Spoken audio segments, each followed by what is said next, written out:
Olá, sejam bem-vindos à série de vídeos Química na Cozinha. Hoje nós vamos falar sobre a química do pão, em que iremos abordar a fermentação alcoólica. Bom, o pão, ele é um alimento muito presente, no nosso dia a dia, e ele foi inventado no Egito Antigo. E ele é constituído basicamente por 4 ingredientes, que são eles a água, o sal, a farinha de trigo e o fermento biológico. O fermento biológico, ele é o que vai ser responsável pelo crescimento da massa do pão. Por quê? Porque ele contém fungos, que são as leveduras, e eles vão fazer a fermentação. Existe outro tipo de fermento, que você pode encontrar aí no mercado para comprar, que ele é o fermento biológico fresco. Ele funciona da mesma forma que o biológico seco. Só que sua forma comercial, ele é um pouquinho diferente porque ele vem em tabletes.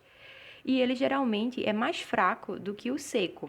Então, a gente, em proporção, aí geralmente usa 3 vezes mais o biológico fresco, mas eles funcionam da mesma forma.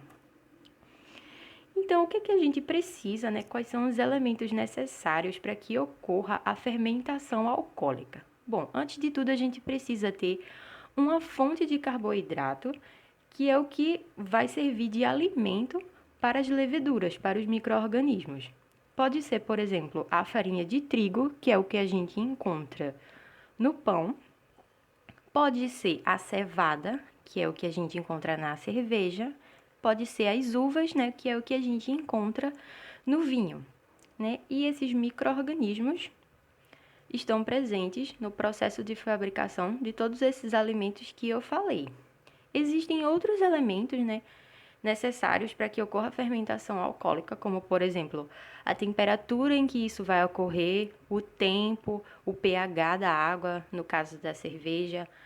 Mas, no geral, o que vai importar para a gente nessa videoaula vai ser esses aí, que é o que a gente vai se aprofundar um pouco mais. Então, a farinha de trigo, ela possui amido em sua composição, que é um tipo de açúcar, que é o que vai servir de alimento aí para as leveduras. E esse açúcar, ele vai sofrer um processo chamado glicólise, que durante a sua etapa vai eliminar gás carbônico, que é o que vai fazer com que a massa do pão cresça. Então, como é que acontece essas etapas da glicólise?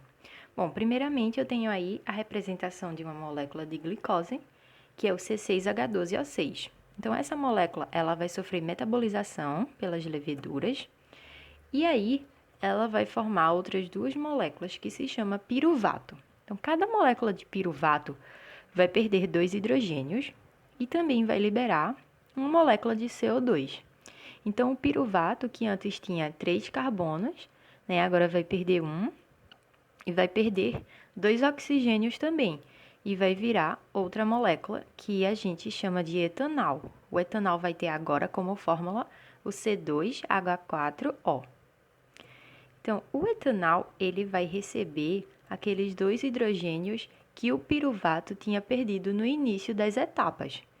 Quando ele recebe esses 2 hidrogênios, ele vai virar outro composto, que é o produto final da nossa fermentação alcoólica, que é o etanol. O etanol, no caso do pão, a gente não vai sentir o gosto porque ele vai evaporar nas altas temperaturas dos fornos. Outra curiosidade é o fermento químico. O fermento químico, ele não vai conter as leveduras em sua composição. Ele vai ter outras substâncias. Uma delas é o bicarbonato de sódio, que é um sal básico.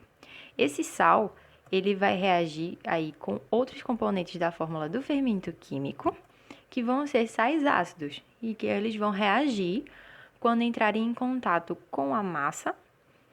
Por exemplo, se a pessoa estiver fazendo um bolo, quando a pessoa faz a massa, ela fica úmida e aí o bicarbonato ele já libera um pouco do gás carbônico e aí quando ele vai ao forno, ele libera mais.